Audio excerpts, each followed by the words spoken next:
Welcome to the deep dive. We have just a fascinating stack of sources in front of us today, and they're all about tracing the improbable history of the sports card. It's an amazing journey. It really is. We're talking about an object that started out as, and this is literal, packaging filler, just a piece of throwaway cardboard. Right. And somehow it's transformed into this multi-billion-dollar global asset class. I mean, it's complete with data tracking, fractional ownership, all this complex market architecture. It's a world away from where it began. So if you've ever looked at one of these tiny pieces of cardboard and just wondered, how did this get here? Why is it worth a fortune? Well, this deep dive is your shortcut to the answers. Our mission is to pull out those hidden nuggets from these documents, the surprising pivot points that explain everything. And what's so fascinating here, what the sources really highlight, is how the context around the card kept changing its value. So we're not just, going through a timeline of famous cards. The sources force us to look at the economic shifts, the legal decisions. All the behind-the-scenes stuff. Exactly. And that includes how modern platforms are formalizing loyalty, which we see in programs like the Stack and Slabs VIP status. The whole story is about value creation itself. From what? Utility to nostalgia. Utility, then nostalgia, and now. Now it's all about data and these layered assets. It's an incredible story. Okay, so let's unpack this right from the very beginning. The accidental artifact phase. Yes. People think of old cards as collectibles, but the sources are clear. They didn't start that way at all. They were 100% utilitarian in the late 1800s. That's the crucial starting point. You have to go back to the 1880s, to the rise of mass-produced cigarettes. Right. See, unlike cigars sold in a tin, a single cigarette is incredibly fragile. It's just paper and tobacco. It gets crushed so easily. So the card was just there to protect the product. That was its only job. It was literally a stiffener. A stiffener, that's it. So the origin story of the world's most famous baseball cards involves, what, zero baseball and all shipping logistics. That's the key insight. Companies like Allen and Ginter, Goodwin and Company, they needed something sturdy and cheap inside those soft paper packs. And the cards were the solution? But cards were the solution to a manufacturing problem. So what about the players on them? The artwork, was that just a bonus? A colorful bonus is a great way to put it. It wasn't the reason to buy the pack. It was the reason to buy their brand of cigarette over another one. Precisely. Yeah. The imagery, which we now, we treasure as these little pieces of art, was just a secondary marketing layer. The consumer was paying for tobacco, not the picture. Okay, this brings us to what the sources call the rarity paradox. If these things were mass-produced, stuck in every pack, why are the real T-Series tobacco cards so incredibly hard to find today? It all comes down to survival rates, and survival rates are often a much better predictor of value than how many were initially printed. Okay, so walk me through that. Well, just put yourself in the shoes of someone in the 1880s. You buy the cigarettes, you smoke them. Once they're gone, the packaging is garbage. Yeah. And the card was part of the packaging. It had done its job. It's the ultimate definition of disposable. It just proves the card was seen as worthless when it was issued. Exactly. There was zero incentive to save it, so the vast majority were just thrown out with the wrapper. The few that survived, maybe a kid stuck one in a drawer. Those are the ones that are worth a fortune today. They're rare today because they were designed to be disposable. That context is everything. Fascinating. So utility and accidental survival define that first era. Let's jump ahead to the 1930s. This is where, for me, it gets really interesting. The card moves from the adult world of tobacco to the kids' world. This is the turning point, no question. The tobacco card era fades, and gum companies, especially Goudy Gum, they step right in. And their big innovation was so simple. Simple but radical. Yeah. They put bubble gum directly into the card packs. That one small change, it's a masterstroke. It totally reclassifies the product. Absolutely. The card goes from being this incidental marketing insert for adults to a dedicated product for kids. Right. A kid is now spending their own penny, their own nickel, specifically for the card and the gum. And the card is the main event.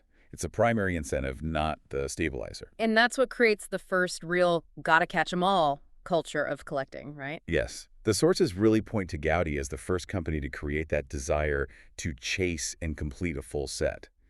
But even then, collecting was chaotic. It wasn't organized. Not at all. We see all these early standardization issues. Like the lack of numbering, I read about that. How did that even work? It barely did. Today, a set is card #1 to #100. Back then, major Goudy sets had no numbers. or inconsistent number. But you never knew if you were finished. You never knew. The checklist might have only existed in the manufacturer's head. Maybe the set was designed to be impossible to complete, just to keep kids buying packs forever. It's a manufactured scarcity built on pure confusion. Exactly. And that confusion kind of leads us right into the next big phase, which is consolidation. This happens fast, right after the war in the 1950s. The power play era. This is where Topps becomes dominant. And everyone knows the name Topps, but our sources show they didn't win just by having a better product. No, this is the nugget people miss. They weren't just competing on shinier cards, they were engaged in, basically, economic warfare. Okay. Topps used a really specific legal strategy: exclusive player contracts. They did it specifically to wipe out their competition, most famously their rival, Bowman. So explain how that worked. How does signing a player's contract let you neutralize a competitor? They cornered the talent. I mean, they went out and signed thousands of players to these long-term deals that said the player could only appear on a Topps card. That is brutal. It's brilliant and it's brutal. If Bowman can't print a card of Mickey Mantle or Willie Mays, Their product is immediately worthless, or at least way less desirable. exactly, it's unsustainable. It's like if a video game company today signed every single major athlete to an exclusive deal. No one else could make a sports game. And that's what happened. Bowman couldn't compete without the stars, and eventually Topps just bought them out. It shows the monopoly was built on legal tactics, not just on gum. Wow. And this leads to the next big shift, which isn't about business at all. It's more emotional. It happens in the 60s and 70s. The nostalgia boom. This is huge. Huge. The card moves from being a kid's toy to being a piece of your memory. This is when adult collecting really starts. The kids who grew up with those early Gaudi and Topps cards are now adults with jobs, and they're looking back. Yes. The card stops being a toy and becomes a keepsake. The adults who remember ripping those wax packs are now willing to pay real money for those cards. So personal emotional value becomes a core driver of the market. It's completely separate from the card's original cost. Right. So what here is that nostalgia, this intangible feeling, created a powerful economic force. That's when the hobby graduates from being for kids to being a serious cultural thing. And that emotional engine, that nostalgia, it sets the stage perfectly for the next great paradox. The junk wax era. Ah, yes. The 80s and 90s, mass production, scarcity, which had always driven value, it just vanished. The printing presses went wild. They absolutely did. You had Topps, Upper Deck, Fleer, Donruss, all of them just flooding the market. It was an arms race of production. And millions of the same cards were printed. It's why collectors today kind of roll their eyes at that era. They do, because most of those common cards are, financially speaking, worthless. But the sources make a really interesting counter-argument. They say if mass production was a financial failure, it actually saved the hobby. How does that work? It saved it through accessibility.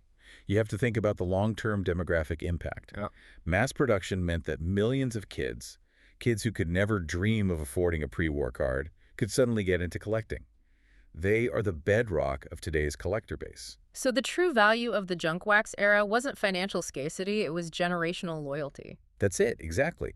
The huge group of kids who bought those cheap cards are now the serious adult collectors with disposable income who are driving today's market. So a common 1989 Ken Griffey Jr. card.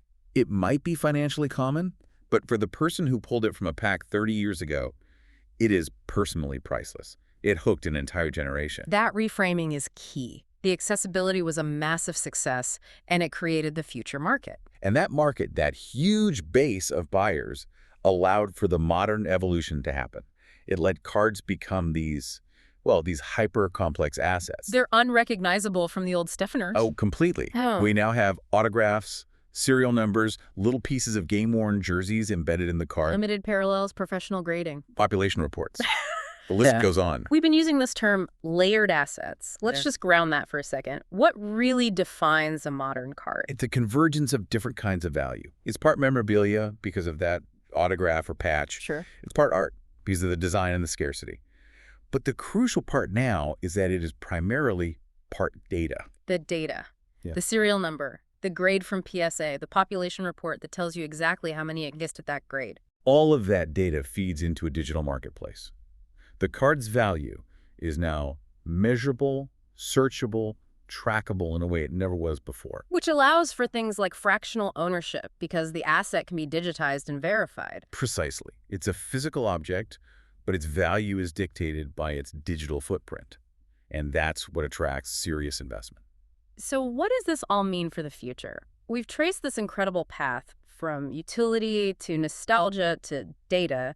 Our sources actually get into how modern platforms are handling this, especially when it comes to community and loyalty. Right. We've established that being there early, whether you were the kid in the 1880s who didn't throw the card away or the one who started collecting in the 60s, that early participation is key to value. Now, platforms are trying to formalize that. They're trying to incentivize early loyalty in the digital space. And this is where we get to the specific example in our sources, the Stack and Slabs Day 1 VIP badge. It feels like a perfect case study for this trend. It really is. When you look at the details, it's clear they're trying to formalize the value of being early.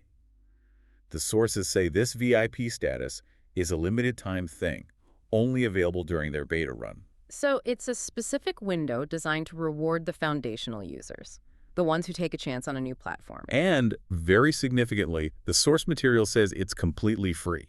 Okay, so it's not something you buy. No, it's a reward for early engagement, for believing in the project. Which means the loyalty itself becomes the asset. That is the modern synthesis. Early supporters get real benefits, real rewards, and, importantly, locked-in perks. Access and status that people who join later just can't get. It's a way of turning that loyalty into a tangible digital asset in its own right. It's the ultimate evolution from just getting a colorful picture in a cigarette pack. It really is. That just about wraps up this incredible journey. We started with cards as cigarette stiffeners, watched them become bubblegum incentives, saw legal monopolies take over, witnessed nostalgia create a financial engine, and now they're these layered, data-driven assets. The big takeaway for me is that the value was never in the cardboard. It's always about the utility, the nostalgia, the data that we as a culture apply to it over time. The context is everything. The context is everything, and that leaves us with a final provocative thought for you to consider. Okay. If the history of the sports card teaches us that today's disposable packaging can become tomorrow's priceless artifact, what modern item, something we are all throwing away right now, dismissing as just packaging filler? What is that thing that future collectors will desperately want purely because of its survival rarity? What's the modern-day cigarette stiffener? Exactly. What are we all throwing away today? That is a great question to end on. Thank you for joining us on this deep dive. Keep exploring those ideas of rarity, utility, and cultural context. We'll catch you next time.